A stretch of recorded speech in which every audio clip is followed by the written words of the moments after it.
funny you mention that, because now that we are live with episode 5 of our council... I know, live, yeah, no. We're recording this, but yeah, no, we're not live. Yeah. I don't... It's too early for that much enthusiasm this morning. Well, we're going to talk about our favorite subject, Blizzard, yet again. Oh boy. Boy. Because they're back in the news with Warcraft 3 reforged. Warcraft 3 refunded. Oh, yeah. Oh, gosh. Because, well, I mean, they've had a track record of having top-tier quality games. You know, like, sound is there. Everything that they always promised has always been in a game. And they screwed the pooch this time. And this is just, it's not okay. I mean, from missing cinematics to downgraded cinematics to, you know, claiming ownership of custom maps. Like, excuse me? And then, on top of that, the repurposed or the reimagined cinematics that were promised were actually the originals from the original Warcraft 3. And then they said, and I quote, "We didn't want to repurpose them because we didn't want to take away from the original experience." Which means they're just lazy, because they're more focused on the COD World League and the Overwatch League. Hey, we can only spend $12 reworking this game that a lot of people like, but guess what? It's not esports. It's just a standard open world sandbox game that, you know what, doesn't really generate any cash for us, but we have to have it. Whatever. Well, I mean, I don't know. I think personally, it's between the Blitzchung thing and then this thing, Blizzard's apology tour has been the most half-assed thing I've ever heard, read in my entire fucking life. Because it's the most passive-aggressive, like, we're sorry you feel that this has been a bad experience for you. Like, what? It's just it's ridiculous, man, because it's like, you know, because like people were so excited for Warcraft 3 and, you know, they were, you know, like the hype train was all there, and then it's like, as soon as it came out, people like, what the hell is this? Like this is what you promised. This is what you promised us. You know, because like I'm reading on PC Gamer right now that, you know, that the Blizzard president, he's basically doubling down on it. He calls it a hard week of the launch. It's ridiculous, like a hard week. Oh. I was like, you know, it's like the Dead Behind No Man's Sky had a hard week, but they, but they did better. Honey, he's had a hard year. Period. I mean, no, you know the funny thing is, this make something like EA looks better. You know, even after Battlefront 2 and Anthem, you know, I mean, at least they're not bad. But Warcraft 3 is like, you know, like people were like generally heartbroken, searching on Twitter. It was like a complete firestorm, and like the shit show is so full. Like people actually made a website called Warcraft3refunded.com. I shit you not. Look it up right now. I just saw it. Okay. Right there. It's hilarious. The most hilarious thing I've ever seen. Warcraft 3 refunded. It's the most hilarious thing I've ever seen. Oh. My God. A broken, dishonest, anti-consumer, glorified, and remaster. And of course, all the great memers and all the great, you know, freelance devs stole the fonts and all the backgrounds and all the graphics. Oh my God. Uh-oh. I think I lost you guys.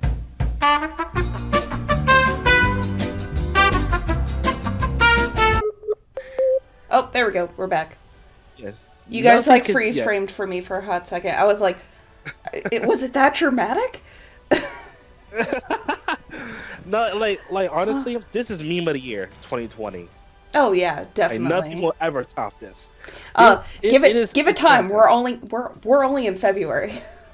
And I'm sure Blizzard's not done. I have never seen people go as far as to make a website that mirrors Warcraft's website and basically just tells you, hey, this is everything everything that's wrong with it.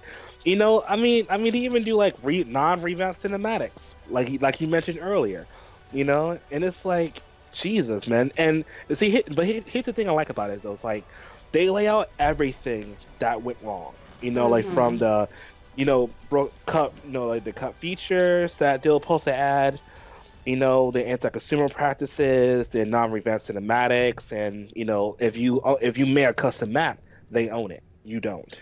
So it's like they outline everything. So it's beautiful. It's a nice website, and and that tells just how pissed off people were about this. It's like really Blizzard. I think honestly, people haven't been this pissed about a launch since like Diablo Immortal for mobile. Like people are pissed about that too, and it's like it's like Diablo Immortal hasn't even launched yet on mobile. I pre-registered for it on my phone, it still has not launched yet, and it's like, and to me, it's like, Blizzard, how much more do you have to fuck up until you realize what you have to do to stop this? Because here's the other thing too, because I kind of want to make this a point. Is we have to actually ask ourselves this hard-hitting question. Is this Blizzard's decision or is this Activision's decision? Because, Bill's brought it up multiple times where their main focus is esports. And again, is this a Blizzard decision to focus on it and, all your other titles be damned? Or is this, Activision's decision to where they've got their literal boot on fucking Blizzard's neck and say, fuck your other titles, like, we need to invest in COD. We need to invest in Call of Duty. And it's like, my guy, no, you don't. Like... That's a fair point, though, because that kind of took me back to Heroes of the Storm, because I loved that game. Loved it, loved playing it. Then all of a sudden, the esports environment was like, it was growing rapidly, and it was like really had some potential to be like great title. And all of a sudden, boom, it's gone. I'm like, well, why? If Activision enjoyed the esports, and Heroes of the Storm wasn't a bad game, the esports, the esports environment was not bad. It wasn't even toxic at all. And it's like, like they brought in colleges. I think they were even trying to bring in high schools at one point. And it's like, why would you get rid of that if you care so much about the esports industry? So I don't know. It's a good question, because it's like, right now I think that Activision and Blizzard are kind of like battling against each other, because Activision is more esports oriented while Blizzard just wants to make games that people enjoy. And it's like, they're kind of figuring out, okay, well, like, one has to be more important.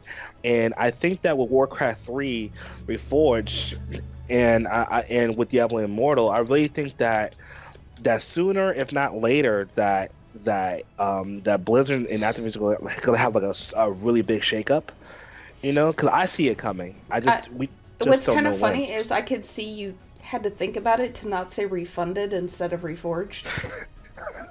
It's stuck in my head. Yeah.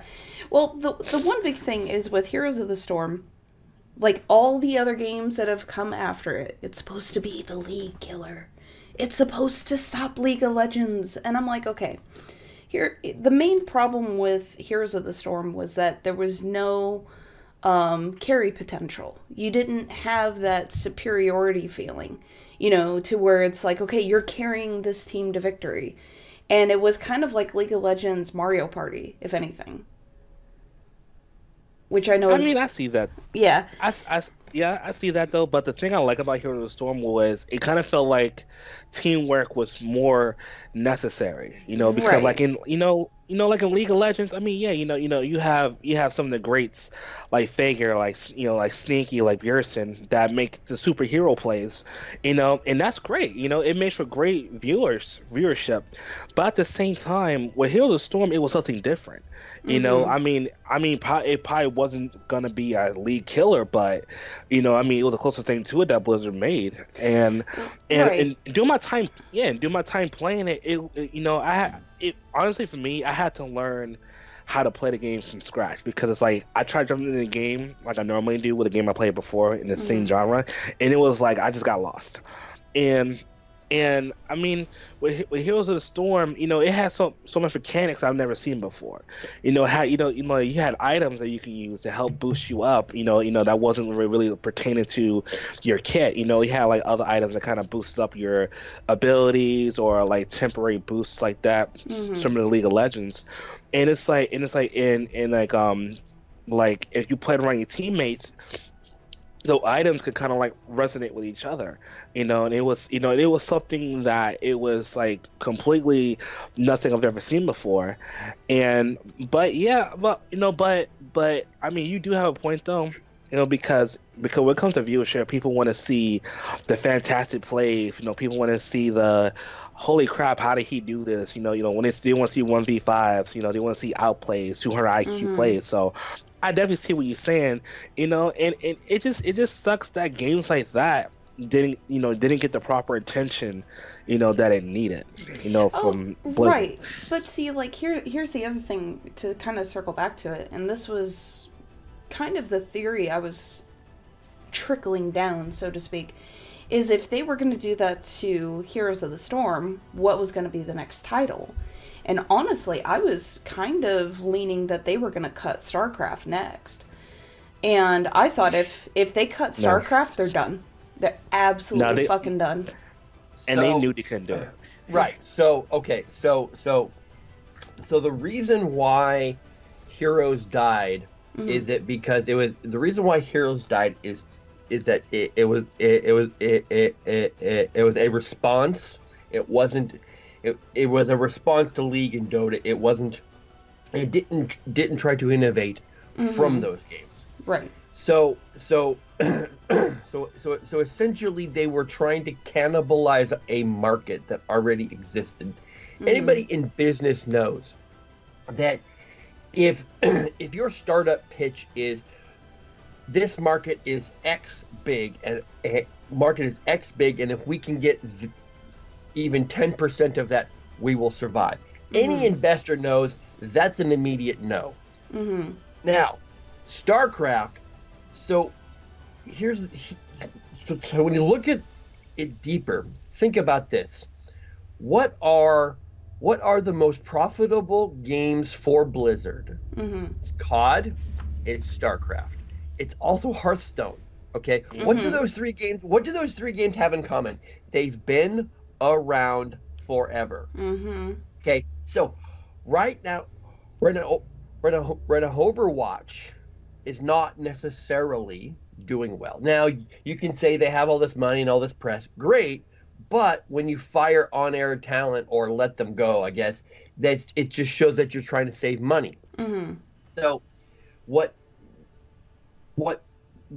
COD, StarCraft, and Hearthstone all have in common is a solid community behind them and a well-established lineage. Okay?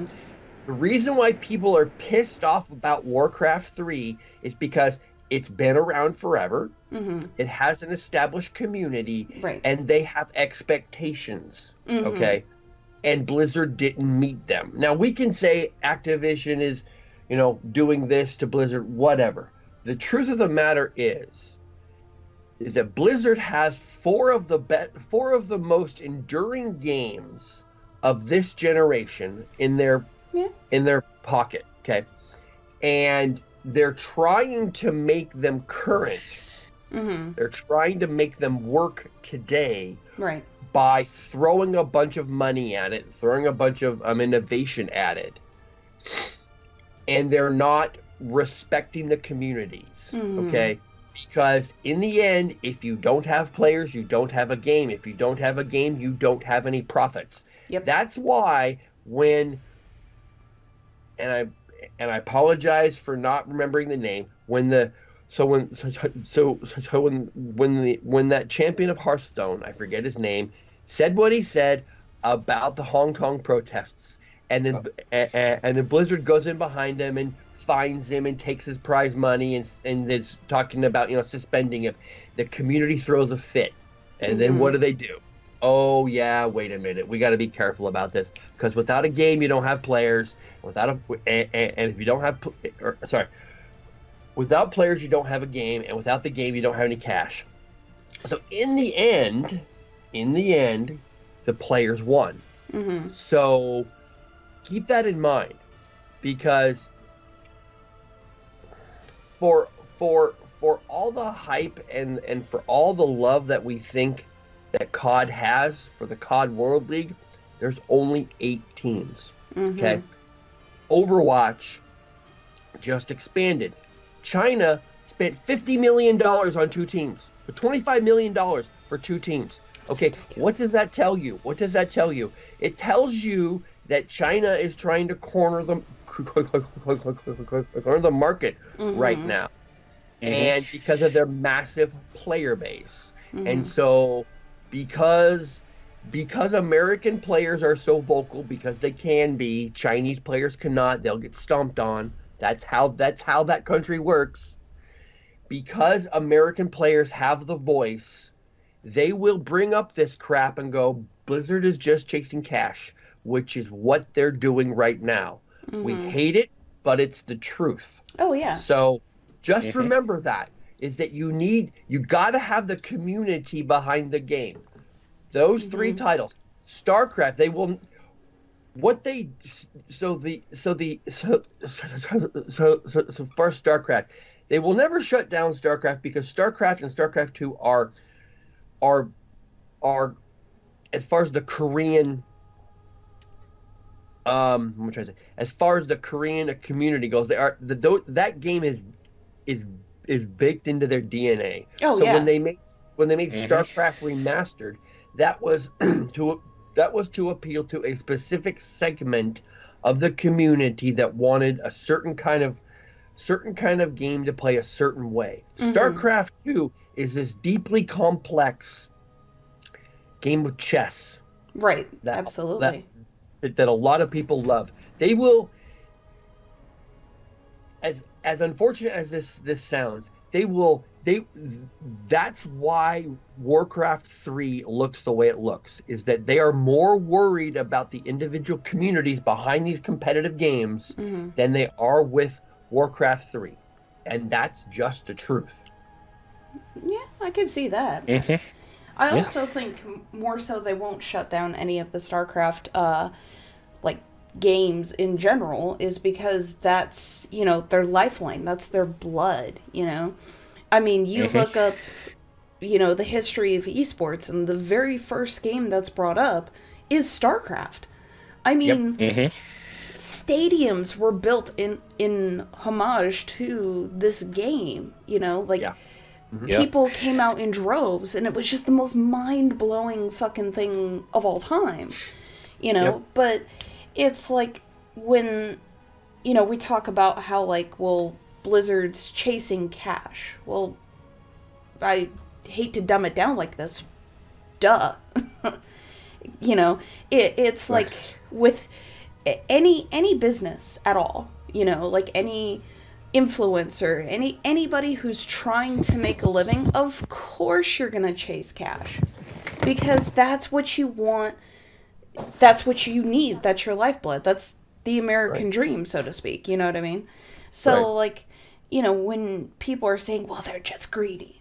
No, they're trying something here. They need to put food on the table just as much as the next bloke, And, with the stuff for Overwatch League, I kind of called it that it was just going to be an elaborate pyramid scheme. And I kind of did here. I'm like... it's like, if we boil it down, it's just, they didn't follow the formula. And okay, I give them credit for trying, gonna say this kind of haphazardly, different. I don't want to say innovative, because that's not the verbiage I want to use here. But, they tried something different, but the problem is you didn't develop a player base. It wasn't as popular as I think you think it was. And, you know, again, we talked about this before, where it's just like you just don't have that relationship of talent and players to the game. You know, you don't have those iconic people that we can look to. And so when you look at the Call of Duty League, it's just like, okay, well, you have a few players that people identify with. You know, like, I'm pretty sure you guys can name at least 5 iconic, you know, Call of Duty players off the top of your head. Yes. You know, so it's like, okay, so Call of Duty we could kind of vibe with here, but, you know, with Overwatch, it's like, oh, okay, I know who some of the heroes are. Player-wise, not so much. Yeah. But with also teams being said, well, we must pay our respects and F's in chat to Dare Rising. They did close their doors. Yeah. Which was weird and kind of sudden. I was a little... I mean, yeah.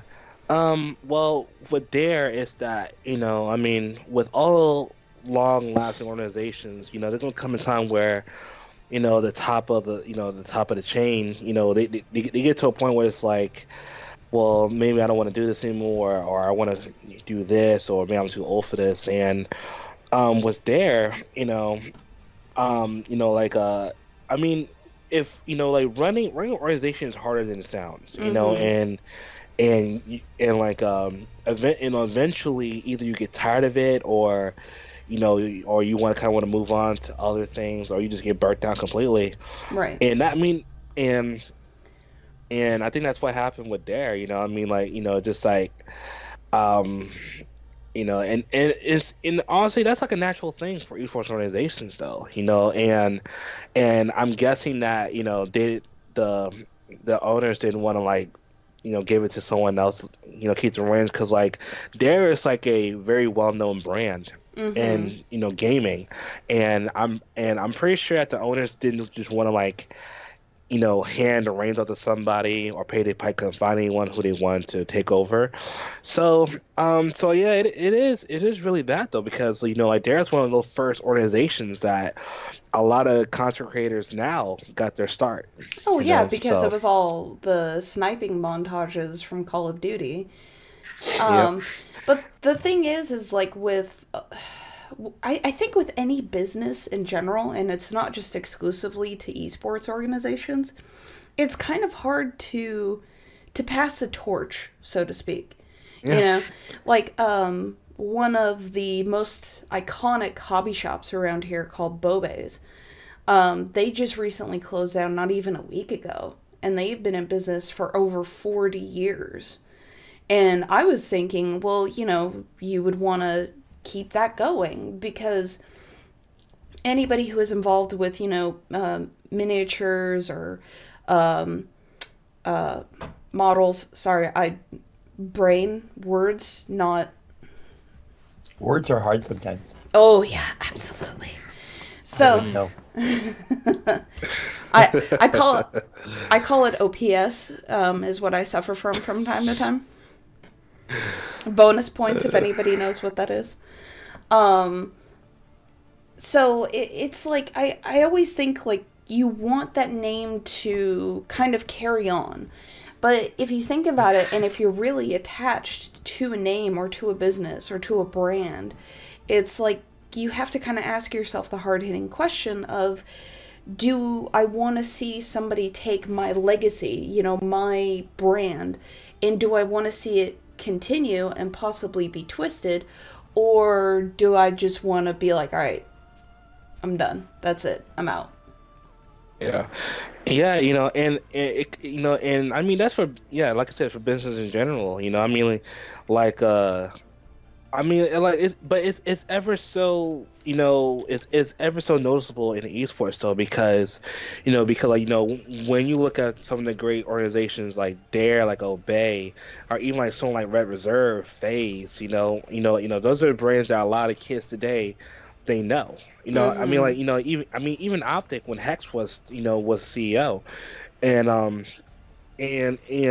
see, and that's the thing about businesses that a lot of people don't get, that eventually the owners, they just get tired, and rather than giving it to the younger generation, they kind of want to end it right there, so it'll be part of their legacy. Because so many times that you see a company, like for example, like the old owner gives it to his son or his daughter, and they completely screw it up because they think they know better than the tried and true routine. And I really think that a lot of business owners, they kind of like take that into consideration, because I mean, like, even like chains like Macy's, like Sears, like like Sears closed down so many stores, even Toys R Us, like those are brands that have legacy, and it's like, and it's like, what can you really do,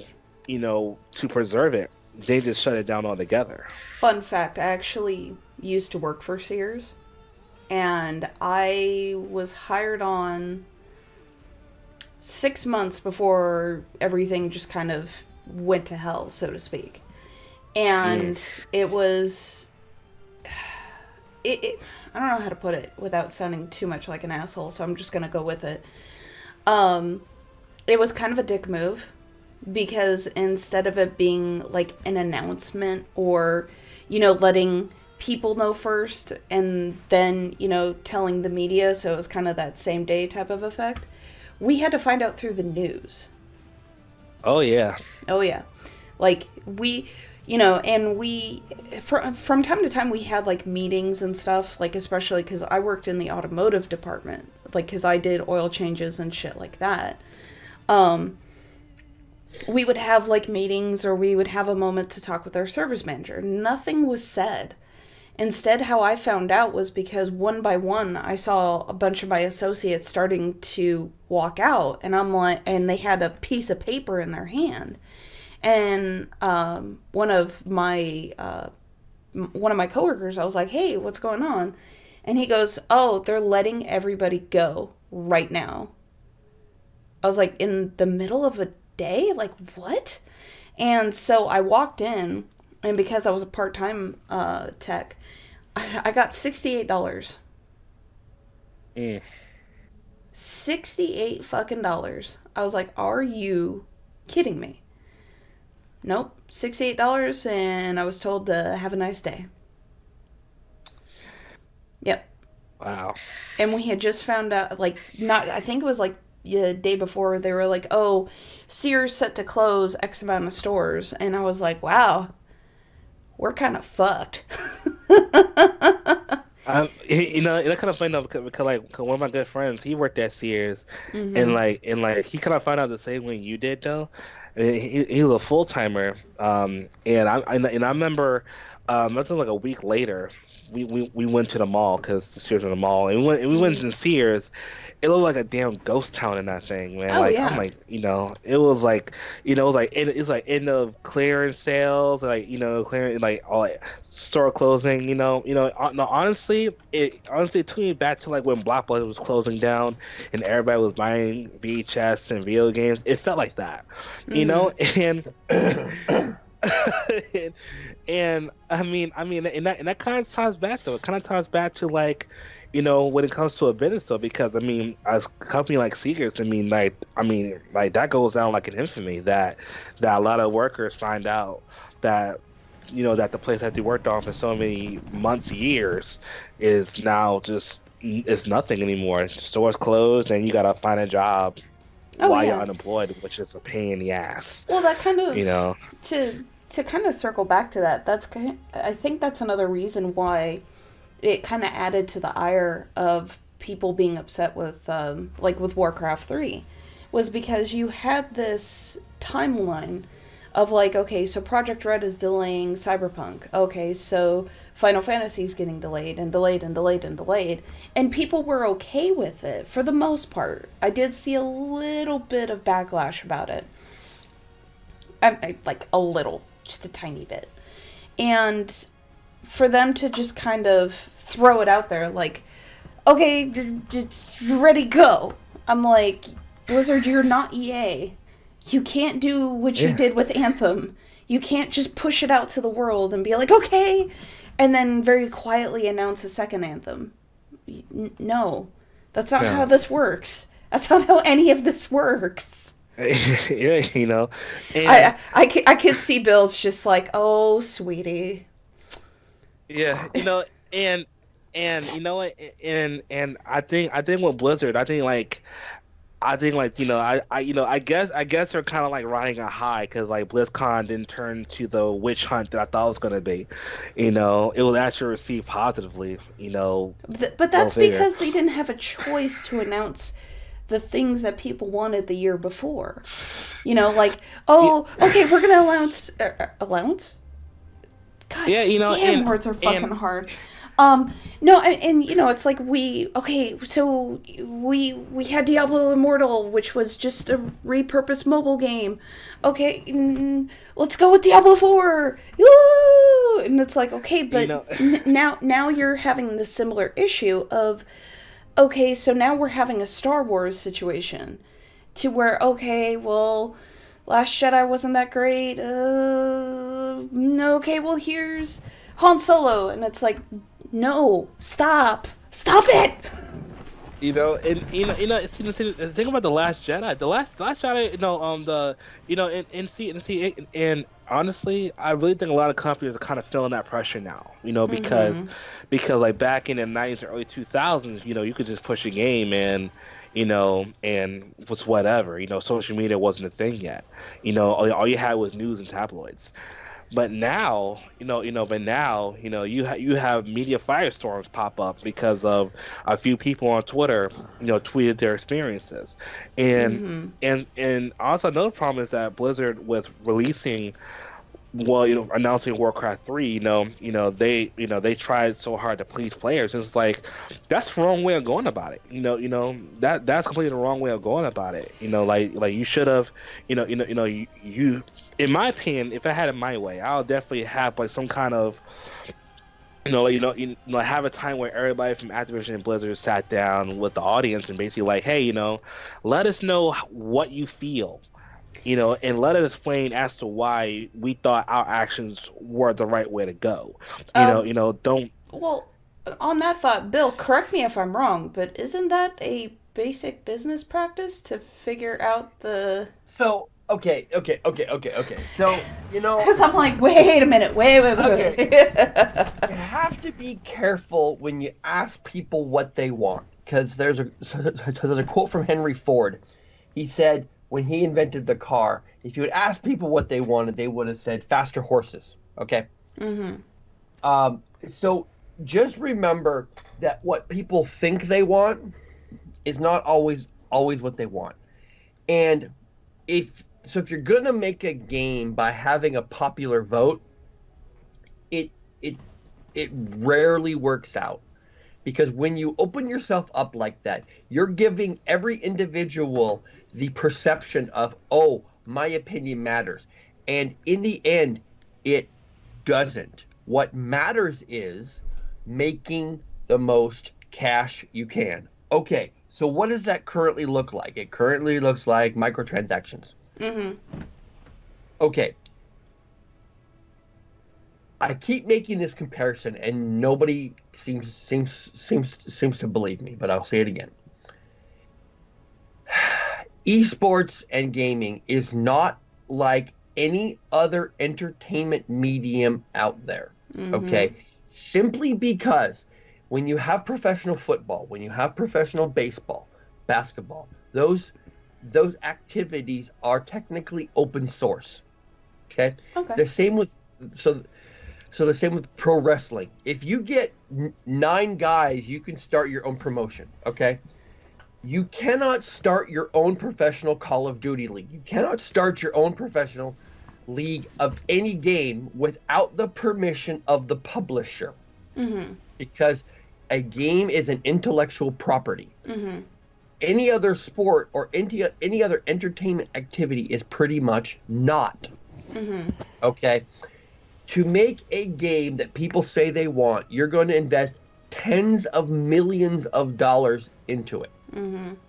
Tens of millions. We're not just talking 1 or 2, because some of these guys can go to a bank in Silicon Valley and get a loan for $1 million. Okay, that's easy. But when you're getting an investment group together and selling company stock, you're expecting a certain level of a return.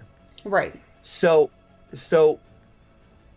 opening yourself up like that and sitting in a group and taking questions, or like what happened at BlizzCon when, I forget the guy's name, but he sat there on stage and basically said in not so many words, look, we're smarter than you, we're just going to put stuff out and you're just going to deal with it.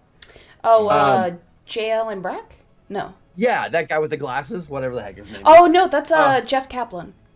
Okay, Jeff whatever. Kaplan. Yeah. Okay.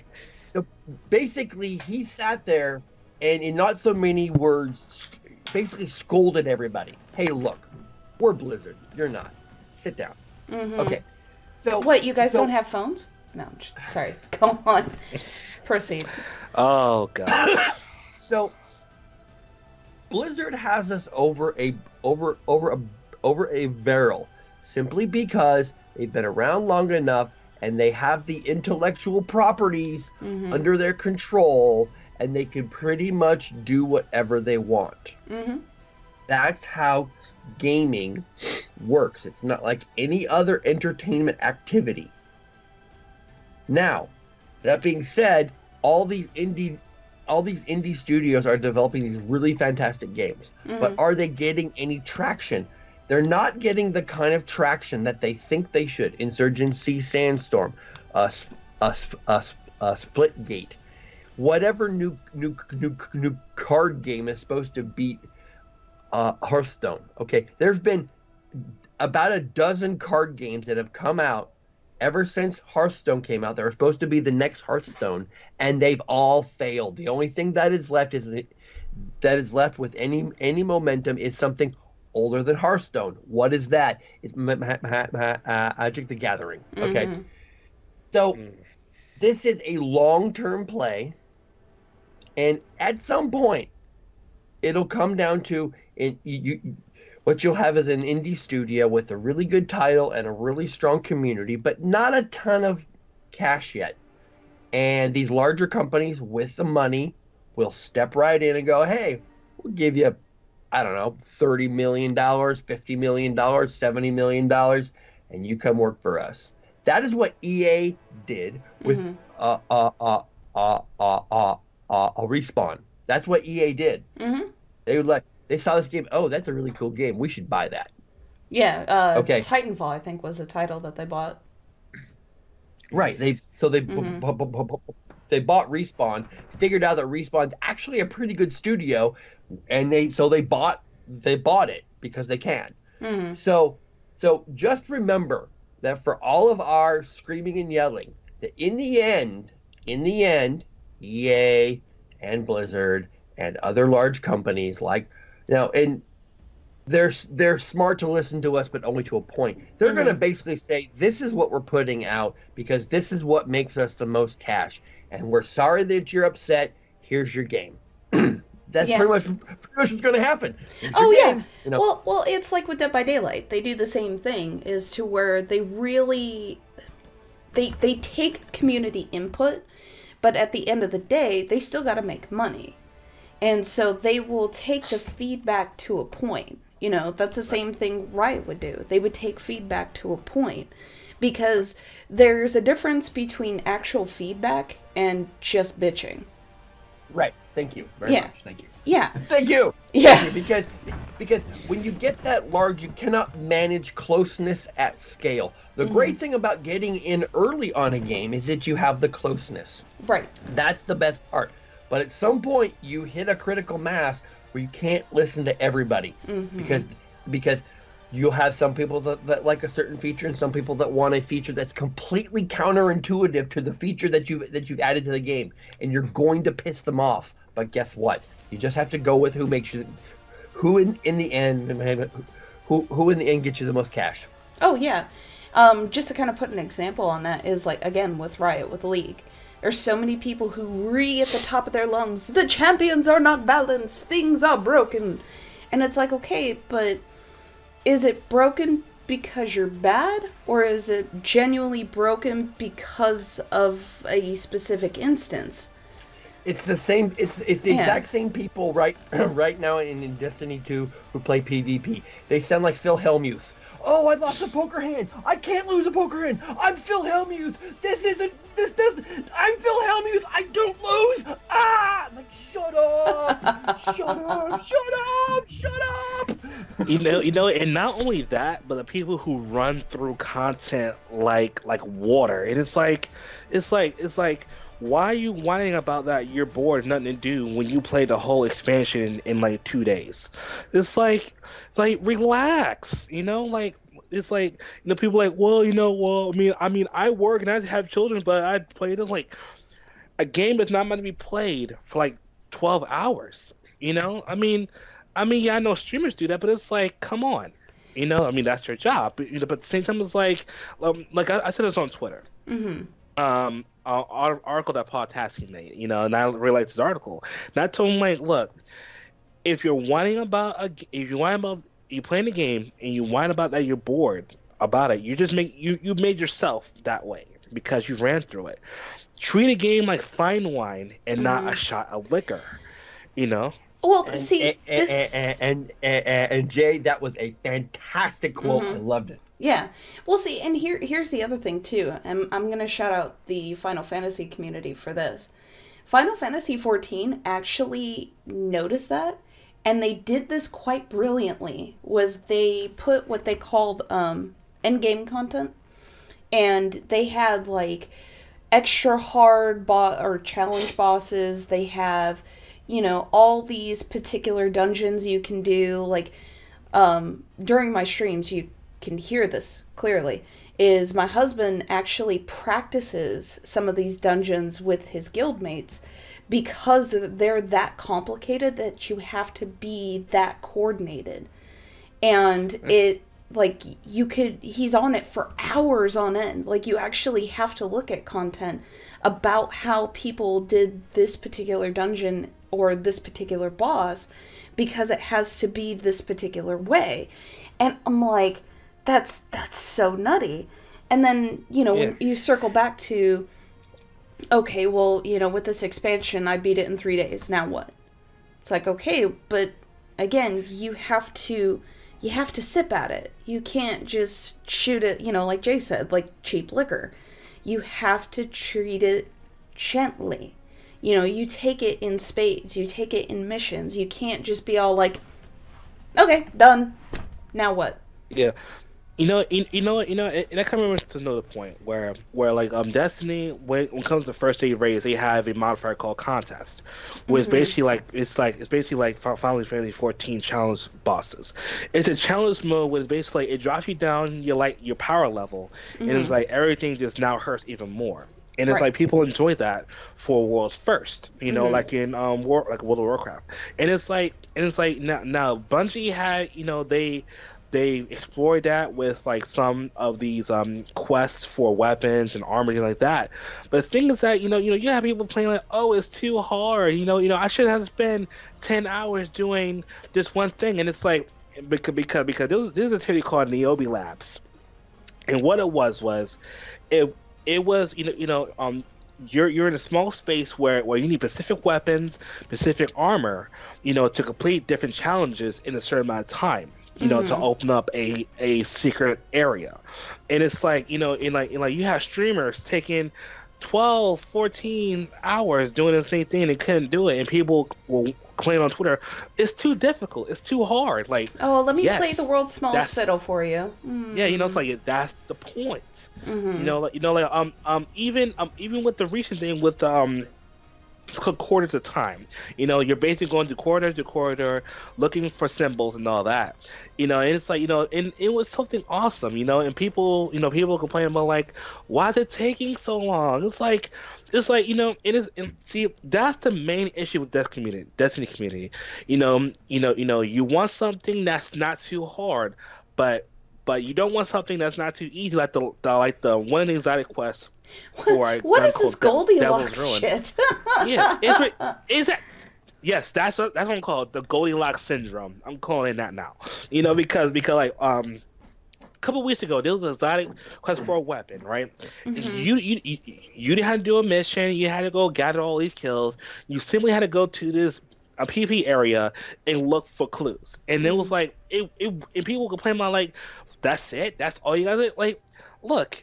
Every exotic quest doesn't have to be hard, you know.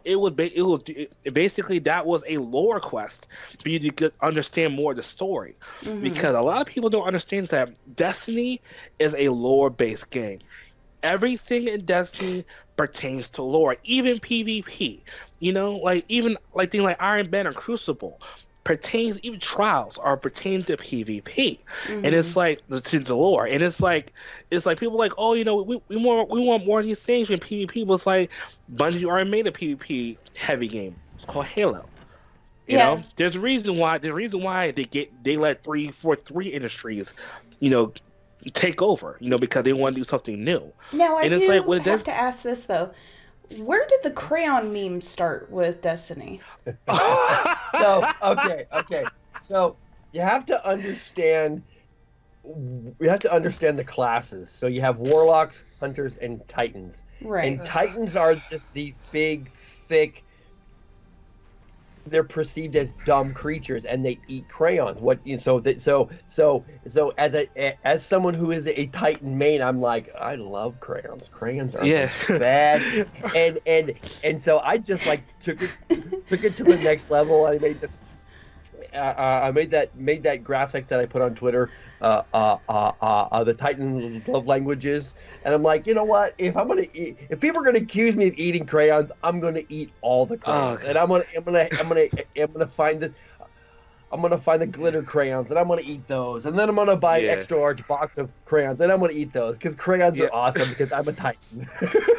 You know, and to go further on that, you know, you have, you know, cause like it's like Titans eat crayons because they're big meatheads that just run at everything and punch everything. For warlocks, you know, warlocks think they're all smart and snobby, so they eat glue, and you know, hunters are so simple that they just throw knives and shoot things, so they huff paint, and that's the whole thing. It is like. It was like the funniest thing ever. And it was like, I was like, why this a thing? You know, people just ran with it though, you know, and it's just the small things that really make, you know, that help Bungie win, you know, the best community award at the esports awards because of things like that. Oh yeah. You know. So what I'm gathering is that we need to send chocolates in the shape of crayons to Bill for Valentine's Day is what I'm hearing. Exactly. Yes. I would totally eat those on stream. You should eat those. That'd be awesome. That would be awesome.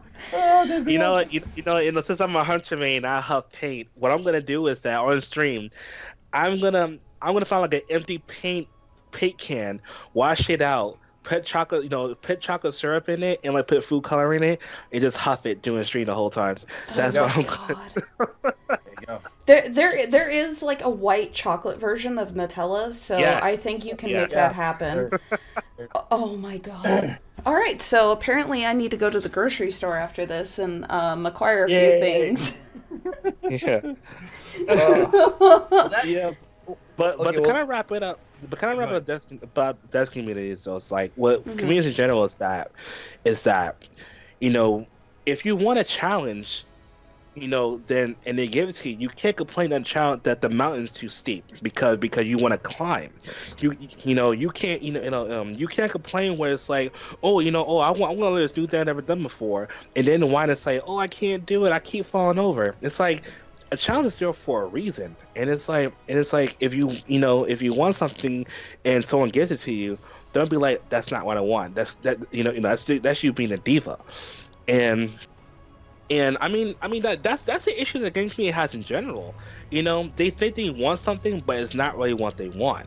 You know, it's the Goldilocks syndrome. You know, they want something, but it's like not too hard, not too easy, not too long, not too short, and it's like honestly, I'm surprised that like Cosmo and DNG, the community manager of Bungie, hasn't ripped their hair out yet. they have to deal like when they start looking like Bill, then they've come to a point. Yeah. I mean, yeah, man. I mean, and and I cannot, and like to kind of bring it back to Blizzard. Even that, it's like even I think that's even with them. It's like I don't think they know exactly what to do, but they know they have to do something.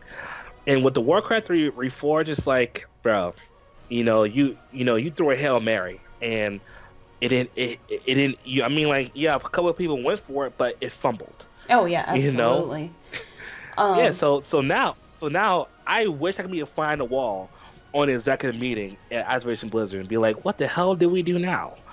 I wish for that so much, because it's like, what do you do now? You don't, like, what do you do at this point?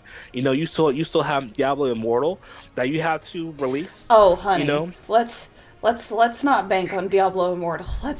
I'm not banking on it either, though. Let's kind of sweep that under the rug, a very thick rug.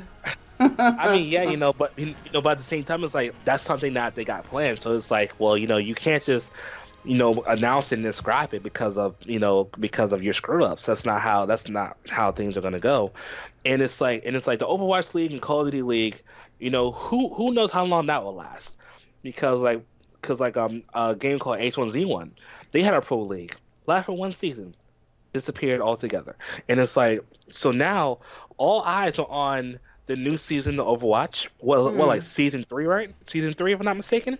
Season 2, season 3, and now it's an inaugural season of Call of Duty League. So now I'm thinking that Activision Blizzard kind of like want to make sure that everything goes well with the Call of Duty League, because if Call of Duty League fails and that flops, and it's like, and all you have Overwatch, and depending on how Overwatch 2 performs, whether how the league is going to go. Like, honestly, I think that Blizzard is on a tightrope right now, and they have to really watch where they're going, because if they're not careful, they can really fall under the radar and just have to make desperation moves, and I don't want that for them. Yeah, well, to kind of put it there, I'm gonna let Bill get his final thoughts in, and then we'll wrap it up for the day. Look. We're a bunch of spoiled babies. That's all there is to it, okay? We're just a bunch of spoiled babies, and we want our free content, and we want free content. We want all the devs to make a ton of money and work like 2 hours a day, but we also want our game in 5 minutes. And we as gamers, I get that we're passionate, okay? We also need to adjust our expectations, okay? Yeah. Relax. Gaming was social before it was competitive. Okay. If Blizzard would embrace that, of course, I'm sure that the CEO of Blizzard watches this podcast, because who wouldn't? Yeah, of course, yeah. My advice is this: make Warcraft 3 a social game, and you will save it. Make it a social game. Give it all the social backbone that it needs. Put in your microtransactions. That's fine. Whatever. It's just how we roll these days. Yep. But gaming has to be social before it is competitive. People have to care first, and then they will find a way to compete, because humans are naturally competitive creatures. Okay. That's how you save Warcraft 3. I just made you $10 million, and my fee is only $500,000. Yeah, make it like RuneScape. Just like Bill's PayPal will be in the description below. Just saying.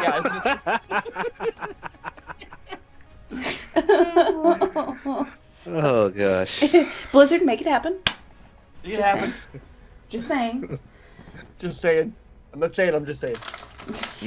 You're like, I'm passively aggressively telling you $500,000. $500,000 is my fee, and I'm willing to go to $450. Okay, just saying. Oh, God.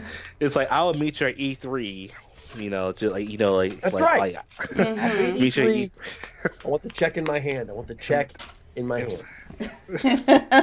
Anyway. Oh God.